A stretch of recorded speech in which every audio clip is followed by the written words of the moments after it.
Olá, irmãos, graça e paz a todos, sejam muito bem-vindos a mais uma lição aqui da nossa série sobre os 10 mandamentos. Espero que vocês tenham passado uma semana excelente na presença do Senhor, crescendo em sua graça e no conhecimento. Amém?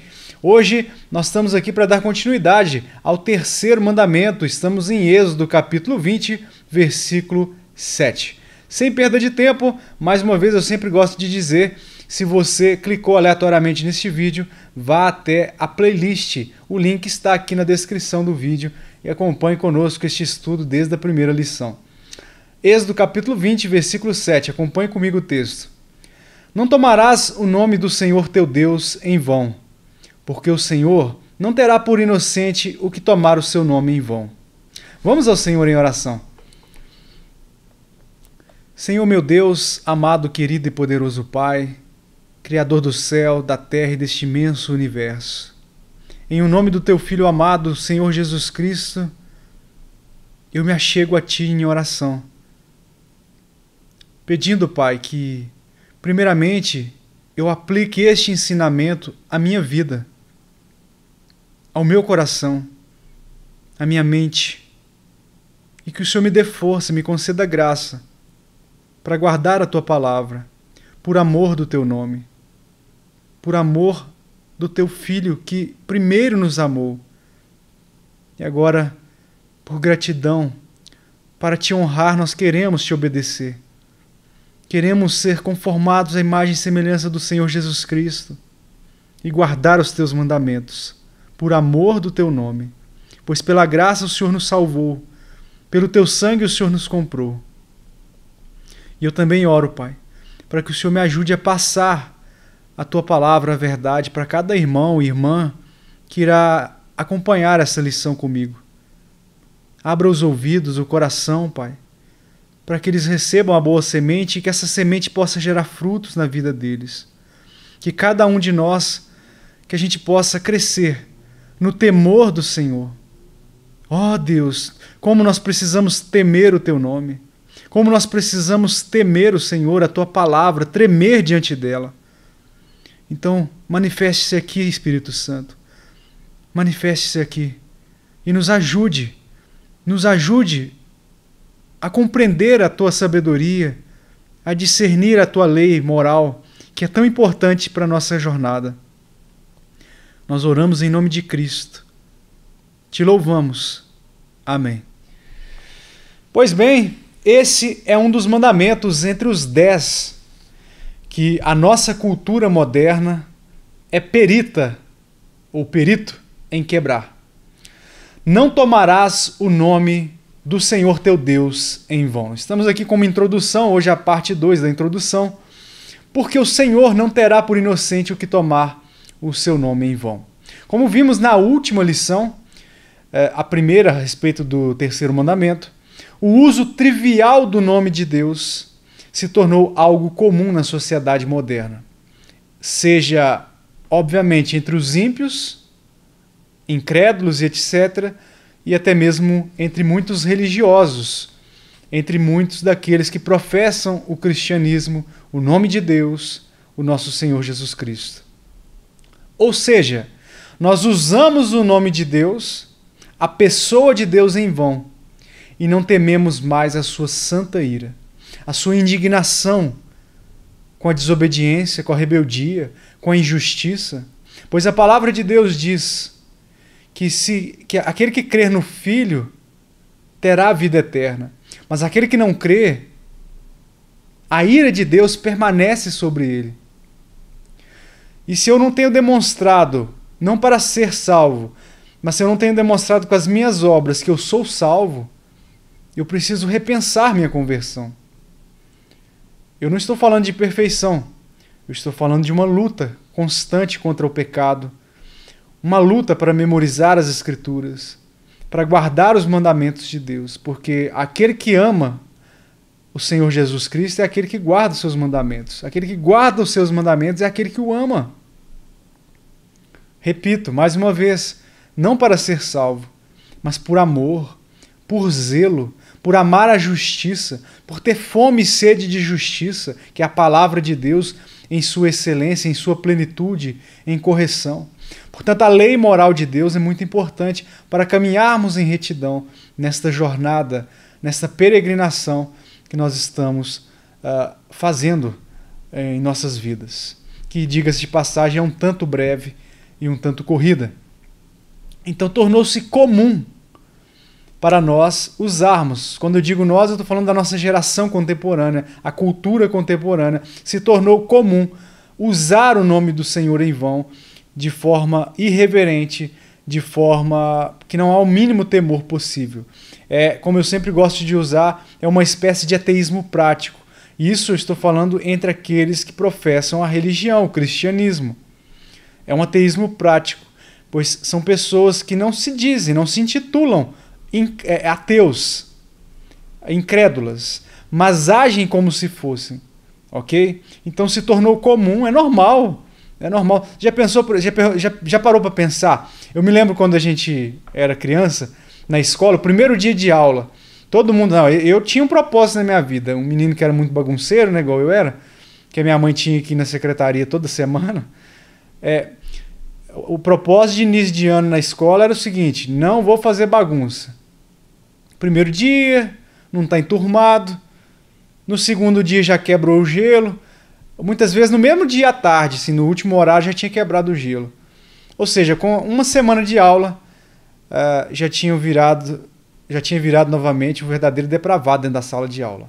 Já tinha perdido a reverência ao professor novo, aos colegas novos e etc. E é basicamente isso que aconteceu com a nossa geração. A reverência se foi, a vergonha, perdeu a vergonha, não tem vergonha mais, não tem constrangimento mais de usar o nome de Deus em vão, de pecar contra o Senhor. Então, no mundo moderno, o nome de uma pessoa, eu me chamo Diego, então o nome de uma pessoa, hoje em dia, para a nossa sociedade, é apenas um rótulo para identificar: ele é o Diego, ele é o Diego Urbano, aquele é o Gabriel Monteiro, aquele é o Tiago Abrante, sei lá se existem esses nomes, eu só estou falando aleatoriamente. Então, no mundo moderno, o nome hoje é sinônimo apenas de identificação da pessoa. Nas Escrituras, porém, os nomes refletem o caráter de uma pessoa. E isso se aplica a Deus, não menos do que aos humanos. Vejamos um exemplo nas Escrituras, o exemplo de Jacó, por exemplo. Gênesis capítulo 32. Vou ler os versículos 27 e 28. Acompanhe comigo, por favor. Êxodo 32, versículos 27 e 28. Como te chamas? Ele respondeu: Jacó. Então disse: já não te chamarás Jacó, e sim Israel. Olha o breve comentário da Bíblia de Genebra. O novo nome de Jacó representava uma mudança de suplantador e enganador para prevalecente. Esse nome dado ao vitorioso indicava o seu verdadeiro e amadurecido caráter espiritual e destino. Por isso o nome ali é trocado de Jacó para Israel, pois ele prevaleceu. Ele foi abençoado. Aquela natureza corrupta que representa de forma assim, simbólica a conversão, o verdadeiro encontro de Jacó com Deus. Então, aquele nome Israel representava essa vitória, representava o verdadeiro amadurecimento do caráter dele espiritual, quando ele definitivamente, pode dizer, a estrada de Damasco de Jacó, né? Vamos falar assim, o encontro com Deus, onde ele prevaleceu com aquele que ele lutou, o anjo. Então, no caso de Deus, nós vimos agora o exemplo de Jacó, um exemplo no Antigo Testamento, onde o nome representava e refletia, no caso, o novo nome de Jacó, agora Israel, refletia o caráter, agora o bom caráter de Jacó, o novo caráter daquela pessoa. Ok? No caso de Deus, como nós falamos na última vez, revela a existência, a sua existência, a existência de Deus e a sua suficiência, a autossuficiência de Deus. Êxodo capítulo 3, versículos 13 e 14. Disse Moisés a Deus: eis que quando eu vier aos filhos de Israel e lhes disser: o Deus de vossos pais me enviou a vós outros. E eles me perguntarem, qual é o seu nome? Que lhes direi? Disse Deus a Moisés, eu sou o que sou. Disse mais, assim dirás aos filhos de Israel, eu sou, me enviou a vós outros. Êxodo capítulo 3, versículos 13 e 14. Esse nome aqui indica a coerência de Deus em sempre se lembrar e ser fiel à sua aliança com o seu povo. Ok? Também pode ser traduzido, interpretado, pode ser dito do eu sou o que eu sou, ou como eu serei o que eu serei. Deus é o mesmo, ele não muda. Ele é o mesmo ontem, hoje e será eternamente, será para sempre. Eu sou, eu serei, ele é. Iavé, ou Iaué, ou Iavé, o Senhor. Ok? Vamos ver um comentário do Breve Catecismo aqui, de Westminster, número 4. O que Deus é? Resposta. Deus é Espírito, infinito, eterno e imutável em seu ser. Sabedoria, poder, santidade, justiça, bondade e verdade. Então, aqui representa quem Deus é, o seu caráter. O seu nome carrega isso, a sua essência. No Antigo Testamento também nós encontramos outros codinomes assim para Deus. Deus Todo-Poderoso, Altíssimo, Deus Altíssimo, o Criador de Israel, o Santo de Israel, Yahweh, Yahvé, ou Jeová, ou o Senhor. Portanto, o nome de Deus representa tudo o que ele é, ok? E usar de uma maneira errada, de uma maneira má, ou usar mal o seu nome, o nome de Deus, é o mesmo que desprezar o seu caráter, desprezar a sua pessoa, a pessoa de Deus, a essência de Deus. Isso tudo vai muito além de letras. Eu não estou aqui falando... não é simplesmente pronunciar de forma blasfêmica, com blasfêmia, o nome Yahvé, Jeová, o Senhor, Deus, que representa o nome de Deus. Não, vai muito mais além do que as simples letras que constituem o nome Yahvé, o nome de Deus. Vai muito mais além do que aquilo que constitui uma palavra ou um nome próprio. É a sua essência, é a essência de Deus, é o caráter, é a pessoa, é o ser de Deus. Ok? Porque há pessoas que são religiosas, que elas não conseguem, como nós vamos ver no próximo mandamento, sobre o sabá, o sábado, são pessoas que elas tomam o mandamento literal. E aqui não é diferente. Ou melhor, eles tomam o mandamento de forma superficial e não literal. Aqui não é apenas o nome em si, não é simplesmente a unidade das letras que formam aquela palavra, aquele nome próprio, ok? É a essência, é o ser de Deus. Então, um dos erros que é cometido por algumas pessoas é o de pensar que o nome de Deus é usado em vão apenas quando é usado verbalmente. Embora seja verdade, ok? Então, o próprio nome em si não é apenas isso. Eu falei, Deus, que representa o nome de Deus. Não, a essência de Deus. Não. Vai muito mais além da palavra. Mas o erro vai muito mais além, então, de verbalizar algumas letras conjuntas. Por exemplo, quando nós amaldiçoamos o próximo, quando nós amaldiçoamos alguém que é a imagem e semelhança de Deus. Em última análise, nós amaldiçoamos o próprio Senhor, pois, como eu acabei de dizer, todas as pessoas são criadas à imagem de Deus, à imagem dele. Então, difamar o caráter dos outros, que é falar mentira a respeito de alguém. Claro que tem pessoas que a fama delas corre, porque elas prestam mau testemunho. Eu estou falando de difamação, ok? Difamação.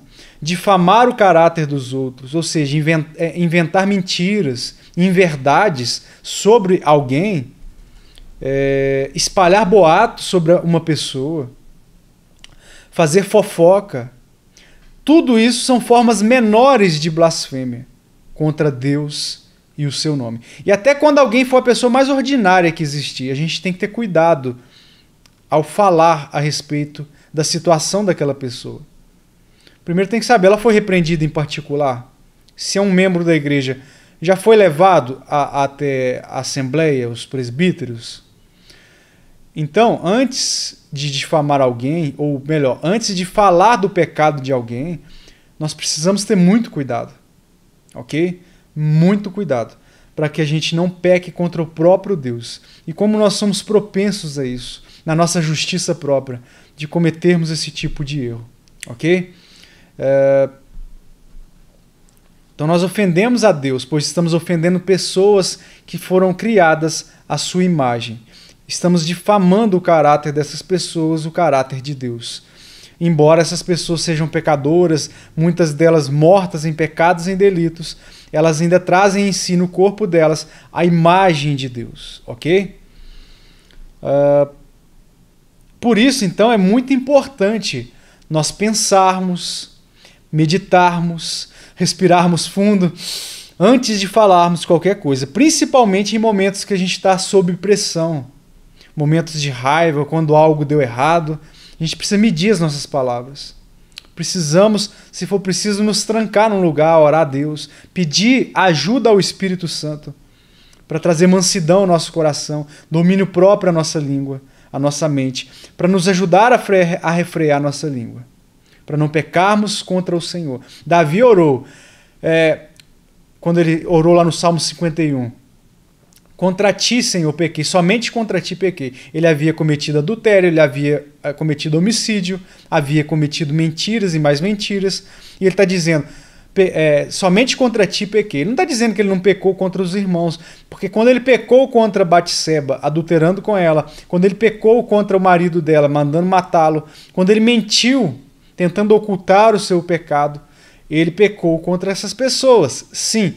Mas antes disso ele pecou contra o próprio Deus, pois eram pessoas à imagem e semelhança de Deus. Então nós precisamos respirar, pensar 2, 3, 4, se for preciso 100 vezes antes de falar. E assim, agindo dessa forma, teremos um resultado melhor. Glorificaremos a Deus e evitaremos de blasfemar o seu nome, de escarnecer o seu santo nome. Outra forma de cometermos esse erro, esse pecado. Vou ler um comentário retirado na revista, no blog da Ligonier. Os cristãos podem usar mal o nome de Deus ao dizer coisas como: o Senhor me motivou a te dizer, por exemplo. Quando sentimos que um amigo precisa ouvir uma palavra especial. No entanto, essa intuição não encontra necessariamente a sua origem na orientação de Deus. E não devemos atribuir palavras ao Senhor, a menos que sejam encontradas nas Escrituras. Do contrário, podemos colocar palavras falsas em sua boca e inadvertidamente torná-lo um mentiroso. Então, presta atenção. Já viu aquele negócio? Deus mandou eu te dizer. Deus mandou eu te falar. Então a gente tem que ter muito cuidado com isso, com esse negócio que Deus mandou te dizer, Deus mandou te falar. Por quê?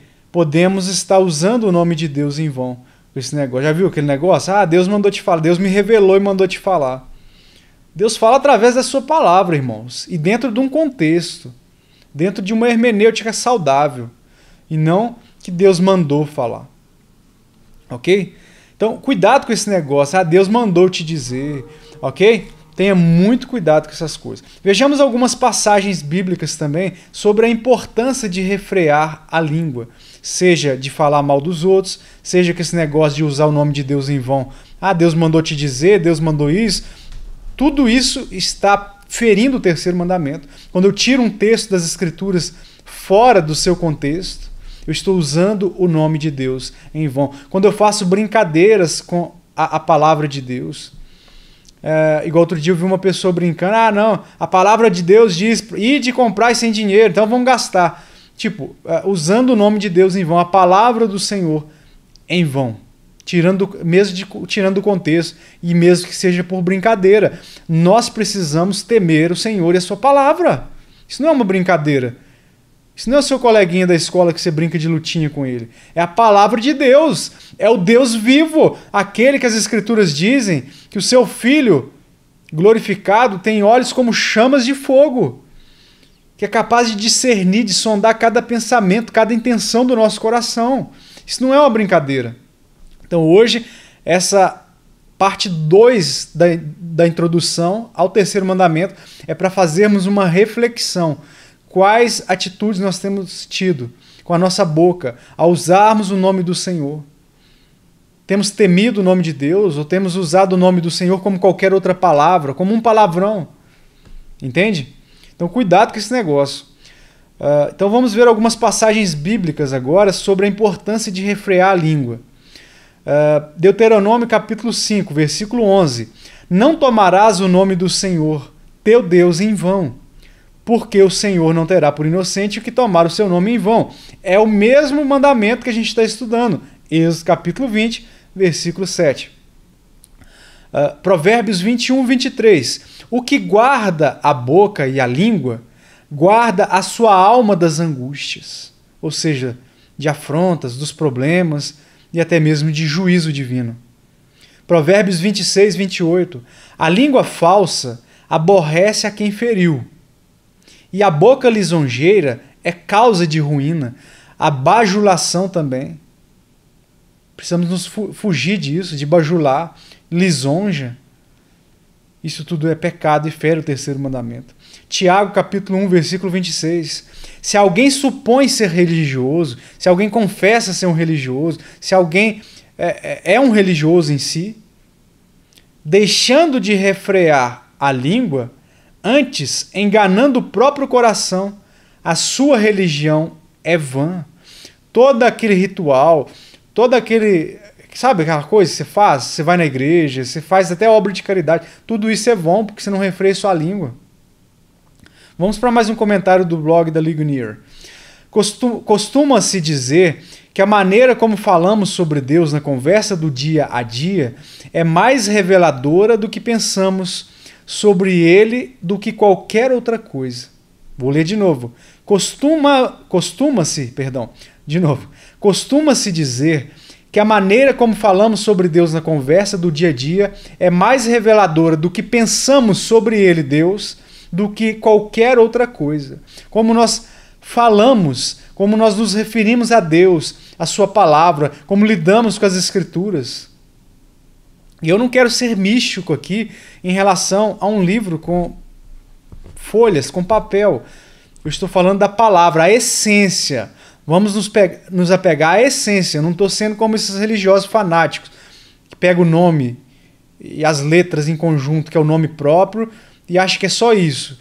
Eu não estou falando de um livro cheio de folha. Eu estou falando da palavra do Deus vivo. A palavra que se tornou carne e habitou entre nós. O próprio Cristo.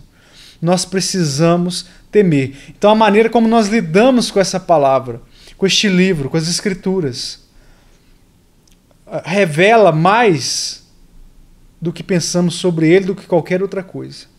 Se realmente nós cremos em Deus ou não. Através dos nossos frutos será revelado quem nós somos de verdade. Por mais que professamos religião, por mais que possamos ir ao culto, por mais que tenhamos doutrina ortodoxa na cabeça, a nossa maneira de agir em relação ao nome de Deus, a essência, a pessoa de Deus, a sua palavra, o verbo que é vivo, vai revelar mais do que nós pensamos sobre ele do que qualquer outra coisa. Se nós realmente cremos nele ou não. Irmãos, isso é muito forte. E como eu disse, eu preciso aplicar isso na minha vida antes de passar para vocês. Eu preciso pregar esse sermão primeiro para mim. Isso precisa estar aqui dentro. Vocês vão ver que vem aí nas próximas lições. Alguns comentários de um puritano aí que eu estou estudando. Misericórdia, tem que parar e fechar o livro, ou Kindle. Parar, porque é muito forte. Meu Deus, eu estou pecando contra o Senhor a todo instante. E nós precisamos ter esse senso, esse temor, essa humildade de fazer essa autoanálise, essa reflexão. Não é vergonha confessar o pecado. Vergonha é permanecer no erro, é até burrice. Então, a maneira como nós falamos sobre Deus, sobre a sua pessoa, a sua palavra, revela mais sobre nós do que nós pensamos sobre ele do que qualquer outra coisa. Continua a citação. Reserve algum tempo hoje para considerar como você usa o nome do Senhor. Você leva a sério os juramentos feitos diante dele e teme as consequências se quebrá-los? O seu discurso sobre nosso Pai é reverente ou você se refere ao seu nome de maneira irreverente? São perguntas para reflexão. Não é para você me responder agora. É para você refletir. O juramento feito diante dele. Você fez uma aliança com o Senhor quando você se batizou, quando você confessou o nome de Deus publicamente. Como você leva isso a sério? Quanto você leva isso a sério? Faça uma reflexão. Vejamos mais um ponto. Nós não devemos blasfemar ou profanar o nome de Deus por juramentos falsos, que eu acabei de dizer. Falso testemunho, mentira, estilo de vida mentiroso, que contradiz o que a gente professa com a boca. Nem por juramentos desnecessários. Usando o nome de Deus. Eu estou falando com você diante de Deus. Eu vou fazer isso diante de Deus. Coisas vãs, sabe? Quando conversa chula e que invoca o nome de Deus como testemunha de algo chulo. Sabe? Uma conversa sobre futebol, aí o camarada está invocando o nome de Deus como testemunha. Isso tudo é pecado. Então nós não devemos blasfemar ou profanar o nome de Deus por juramentos falsos, ou seja, por hipocrisia, e nem por juramentos desnecessários, com coisas frívolas, invocando o Senhor como testemunho de coisas frívolas. Um juramento falso é o mesmo que invocar o Senhor para testemunhar as nossas mentiras. Ou seja, nós, quando invocamos o nome do Senhor para ele testemunhar um juramento falso nosso, um estilo de vida falso, hipócrita, que contradiz o que professamos com a boca, quando nós o invocamos para isso, nós estamos fazendo ele mentiroso conosco. Isso é muito sério, irmãos. Veja Levítico capítulo 19, versículo 12. Nem jurareis falso pelo meu nome, pois profanaríeis o nome do vosso Deus, se agir assim. Eu sou o Senhor. Um adendo ao assunto. Em um sentido, o juramento é válido, ok? No sentido do Israel antigo, eu creio que o juramento é abolido pelo nosso Senhor. Mas em um outro sentido, em minha opinião, o juramento é válido. Por quê? Vou explicar. O próprio Jesus, por exemplo, se submeteu a um juramento diante do sumo sacerdote. Por exemplo, Mateus capítulo 26, versículos 63 e 64. Jesus, porém, guardou silêncio. Estava sendo ali afrontado, eles estavam julgando ele daquela forma vexatória que foi feita, e ele estava em silêncio. Não falava nada, eles acusando ele, afrontando, escarnecendo, e ele calado. E aí o sumo sacerdote, que era astuto, falou, eu vou forçar ele a falar. E como que ele fez? Acompanhe o texto. E o sumo sacerdote lhe disse, eu te conjuro pelo Deus vivo, que nos digas se tu és o Cristo, o Filho de Deus. Ou seja, naquele momento o sacerdote, com a sua astúcia, obrigou o Cristo a abrir sua boca, porque ele invocou a presença de Deus como testemunha. E Cristo, como o próprio Verbo encarnado, como Filho de Deus, o próprio Deus, sabia que ele não poderia se omitir diante da testemunha do Deus vivo. Então respondeu-lhe Jesus, tu disseste, entretanto eu vos declaro que desde agora vereis o Filho do Homem sentado à direita do Todo-Poderoso, e aí por diante.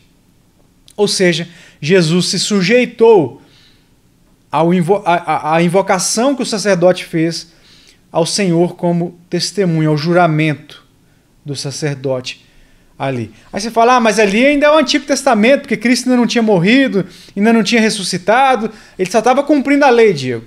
Romanos capítulo 1, versículo 9. Paulo, mais um exemplo. Paulo também invocou o Senhor. Aqui nesse versículo que eu vou citar e vou ler, eu estou citando e vou ler agora. Como testemunha, e não pecou por causa disso. Presta atenção.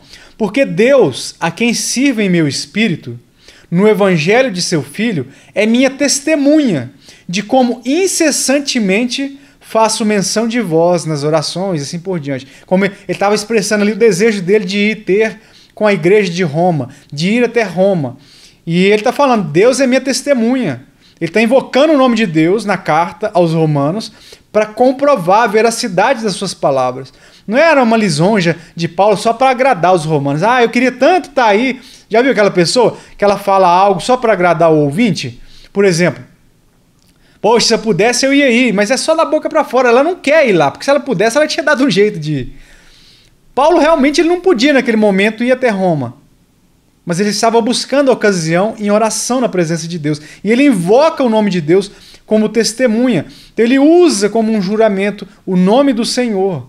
Para quê? Para testificar suas palavras, a veracidade do que ele estava falando. Que ele estava intercedendo pelos romanos, pela qualidade, pela saúde espiritual dos romanos, da igreja de Roma, que era constituída em sua maioria por gentios, pois os judeus tinham fugido de Roma, sido expulsos de Roma pelo império, e ele está falando, ó, eu estou orando por vocês, eu estou intercedendo por vocês, para que vocês cresçam, e também a fim de que eu possa ir ter convosco. É o meu desejo incessante. Ele queria muito ir. Ele queria muito ir conhecer aquela igreja, pessoalmente. Outro exemplo, o próprio Deus fez uso de juramento. Ah, Diego, isso é mentira, é blasfêmia. Não é. Hebreus capítulo 6, versículo 17. Por isso Deus, quando quis mostrar mais firmemente aos herdeiros da promessa a imutabilidade do seu propósito, se interpôs com juramento. Então, aqui eu te trouxe 3 exemplos. Jesus, diante do sacerdote, se submetendo a um juramento, quando o sacerdote invocou o nome de Deus, Paulo ao escrever a carta aos Romanos, e o próprio Deus aqui em Hebreus capítulo 6. Ok? Juramentos desnecessários é como votos frívolos. Então, primeiro, a gente acabou aqui de ver o cuidado que a gente deve ter para não usar o falso testemunho. Invocar o nome de Deus por hipocrisia, por falsidade. Agora eu quero comentar a segunda parte. Juramentos desnecessários, que como eu disse, com coisas frívolas, futebol, conversa fiada, invocando o nome de Deus, eu estou te falando, não sei o que tem. É diante de Deus, não sei o que tem, e por aí vai. Vocês já entenderam? É como voto frívolo, é como se você estivesse fazendo um voto frívolo, ocioso, ou seja, ferindo o 3º mandamento, usando o nome de Deus em vão. Mateus capítulo 5, versículo 37, Sermão do Monte, o Senhor Jesus Cristo disse, seja, porém, a tua palavra, a tua quem? Os cristãos. O Sermão do Monte é um sermão para cristãos, não para o ímpio. É para aqueles que nasceram do Espírito. Seja, porém, cristãos, a tua palavra, sim, sim, não, não. Por que, Jesus? O que disto passar vem do maligno. Você já percebeu a capacidade do maligno de usar a nossa língua para ferir? O poder da língua tem capacidade de edificar? Tem. Mas também tem capacidade de destruir ministérios, casamento, amizades, relacionamentos de qualquer espécie, negócios, sociedades. O mau uso da língua é pior do que chama num capim seco, disse Tiago. Tem poder de devastar uma floresta inteira, como fogo. Como fogo. Olha o comentário da Bíblia de Genebra. Jesus disse que nós precisamos falar como se cada palavra que dissermos esteja sendo dita sob juramento.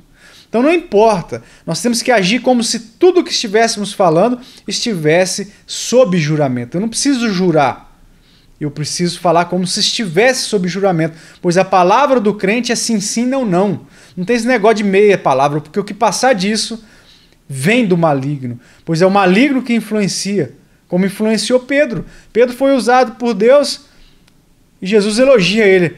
Simão, Simão, não foste carne nem sangue que te revelou isso, mas foi o próprio Deus. E em seguida, no próximo versículo, arreda de mim, Satanás. Para trás de mim, Satanás.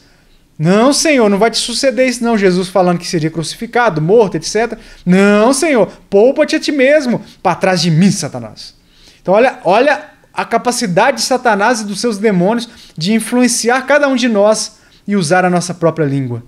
Nos induzir ao erro, como induziu Eva no Éden. como induziu Eva no Éden. É a especialidade de Satanás. Enganar. Enganar. Outro adendo. Então, concluindo, Jesus disse que nós precisamos falar cada palavra como se estivéssemos dizendo essas palavras debaixo de juramento, ok? Porque, na verdade, tudo está diante de Deus. Tudo, não tem nada oculto, escondido, tudo está diante dele. Literalmente. Então você não precisa falar, eu estou falando diante de Deus. Você está falando, você não precisa falar que você está falando. É tudo diante de Deus. Até o que você não verbaliza está diante de Deus, exposto aos seus olhos. Pois ele sonda cada pensamento, cada sentimento. Então, agora vamos para outro adendo que eu quero destacar.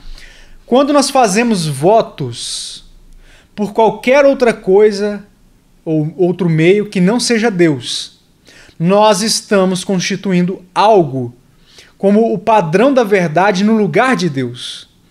Então nós estamos, pelo menos na nossa vida, em tese, destronando o Senhor, como se fosse possível destroná-lo, não é, mas em nossa vida, destronando o Senhor do seu trono, ao colocar outra coisa no seu lugar como padrão da verdade, invocando outra coisa, outra pessoa no seu voto, ok?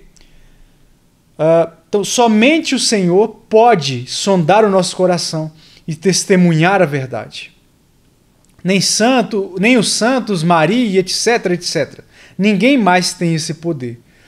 Então tenhamos cuidado também neste quesito, pois se assim agirmos, substituindo outra coisa no lugar de Deus como padrão da verdade, estaremos usando o seu nome em vão.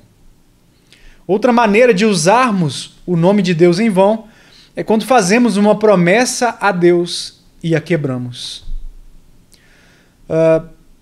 Mateus capítulo 5 ainda, voltando agora no versículo 33. A gente estava no 37, vamos lá no 33. Também ouvistes que foi dito aos antigos, lá no antigo Israel, não jurarás falso, mas cumprirás rigorosamente para com o Senhor os teus juramentos. Eu quero ler agora um comentário de Charles Haddon Spurgeon. Ele disse: normalmente, quando um homem conta uma mentira, a próxima coisa que ele faz é jurar. Quando Pedro negou o seu mestre, o nosso Senhor, logo em seguida ele proferiu xingamentos e jurou. O que Pedro fez? Ele não queria ser reconhecido, porque Jesus tinha sido preso e tal. E aí que 3 vezes ele nega Jesus ao ponto de xingar. Então ele começa a xingar e depois ele ainda jura: eu não conheço esse homem, nunca nem vi. E xinga palavrão. Por que ele fez isso? Porque eles iam pensar: poxa, ele está xingando palavrão, ele está jurando, então realmente ele não conhecia esse homem. A ideia dele era essa. Mas o peixe morre pela boca, né? Ele morreu pelo seu sotaque. Então, também ouviste que foi dito aos antigos: não jurarás falso, mas cumprirás rigorosamente para com o Senhor os teus juramentos. Então a gente tem que ter cuidado com esse negócio de juramento. Seja a palavra do crente sim, sim, não, não. Porque como Spurgeon bem destacou, normalmente o mentiroso ele vai jurar. Ele vai jurar de pé. Eu já vi camarada que adulterou, roubou, e que jurava e até chorava jurando. E depois a gente descobriu tudo que era verdade, que ele estava mentindo. Então a gente tem que ter muito cuidado. A palavra do crente seja sim, sim, não, não. E até mesmo para acreditarmos em juramentos, ok? Portanto, precisamos nos resumir em dizer sim, sim e não, não. Vejamos mais um comentário retirado no blog da Ligonier. Muitas pessoas fazem promessas precipitadas a Deus em tempos de provação, apenas para esquecer essas mesmas promessas quando as coisas melhoram. Isso é tomar o nome de Deus em vão. Já viu quando você está sob pressão? Uma dor de barriga, por exemplo. Nossa, Senhor, nunca mais eu como aquilo. No dia seguinte você está comendo, porque já passou a dor de barriga e você esqueceu. É tipo isso. É tipo isso que o comentário quer dizer. Usando o nome de Deus em vão. Então nunca faça uma promessa que você não tenha refletido sobre aquilo, que você não pensou sobre aquilo. Ok? Esteja pronto para se assumir nessa promessa, pois você estará pecando contra o Senhor se você não a cumprir. Um último tópico para encerrarmos essa lição e a parte introdutória, a introdução do terceiro mandamento.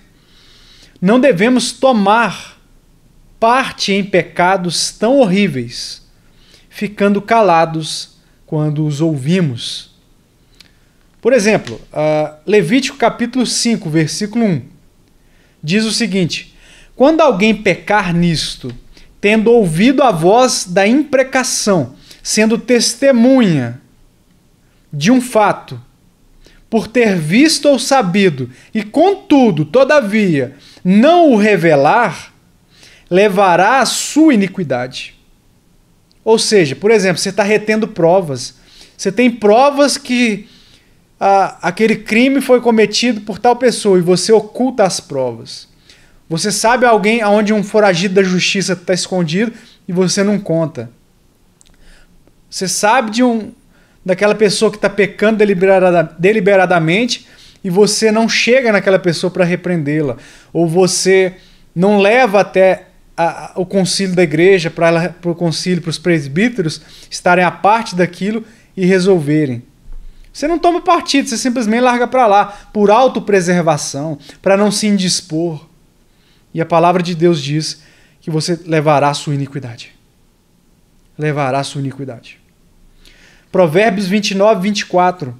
O que tem parte com o ladrão aborrece a própria alma. Ouve as maldições e nada denuncia. É isso que está falando. Não é se é uma Maria fofoqueira, lavadeira, não. Como a gente diz aqui em Minas, lavadeira, não. Fofoqueira. Free, né? Como diz por aí. Não é fazer fofoca. É não reter provas de algo que pode estar causando injustiça a um inocente, por exemplo. Ou que pode estar causando injustiça ao nome de Cristo. Por exemplo, você sabe que aquele irmão está em pecado deliberado. Ele está usando o nome de Deus em vão. Ele está, através do pecado, da vida pecaminosa dele, deliberada, ele está envergonhando o nome de Cristo, blasfemando contra o nome de Cristo perante os ímpios, a sociedade, os vizinhos, os colegas de trabalho, da faculdade. E você conhece o estilo de vida e você finge que está tudo bem. É isso mesmo. Daqui a pouco ele arrepende. Ninguém está sabendo mesmo. Vou contar para ninguém não vou repreender ele não. Ou seja, você está sendo conivente. Você está retendo provas. Você tem provas. Você viu. Você é uma testemunha. Você tem testemunhas. Então assim você está se tornando cúmplice daquele pecado, daqueles pecados, daquele pecador, daquele crime. Cúmplice daquele crime, daquele pecado. Suspeito de um crime. Você também faz parte desse crime agora. Portanto, como já foi dito, o terceiro mandamento ele envolve mais do que simplesmente usar o nome de Deus verbalmente em vão, propriamente o nome de Deus. Mas qualquer expressão que envolva a pessoa de Deus, que indique Deus de forma vã, está ferindo o terceiro mandamento. Então envolve o nosso estilo de vida, como nós vivemos ao professarmos Cristo, após nos batizarmos. Envolve o nosso estilo de vida na sociedade, no lar com a família, entre vizinhos, colegas de trabalho, faculdade, etc. Envolve o nosso estilo de culto, o nosso estilo de adoração, como nós adoramos a Deus. Envolve tudo, irmão. Não é simplesmente um nome, um verbo, um nome próprio, perdão. Não é só um nome próprio. É uma essência, um estilo de vida, de culto, de adoração. Então que nós possamos nos examinar através desse estudo, breve estudo, e bem simples, claro, informal, mas que a gente possa refletir, pedir ao Espírito Santo pedir ao Senhor, ao seu Espírito, para que nós possamos ter domínio próprio, guardar nossa língua, pôr uma trava na boca, pensar 1000 vezes antes de falar e principalmente antes de usar a palavra de Deus, o nome de Deus em vão. Seja com o nosso estilo de vida, com as nossas palavras, com a pregação do Evangelho, etc. e etc. Que nós possamos correr para Cristo em contrição e arrependimento, pois todos nós temos ferido esse mandamento diariamente. Bem, eu espero que tenha sido útil mais uma vez para vocês e que Deus em Cristo possa os encorajar a confessar o pecado de vocês, a guardarem a boca, os lábios, a temerem antes de falar, temerem a Deus, tremerem diante de sua palavra, ok? Eu espero que, se assim o Senhor quiser e nos conceder essa honra, essa oportunidade, eu espero vê-los aqui na próxima lição, em o nome do Senhor Jesus Cristo. Tenham uma excelente semana e que Deus em Cristo os abençoe. Fiquem com Deus. Tchau!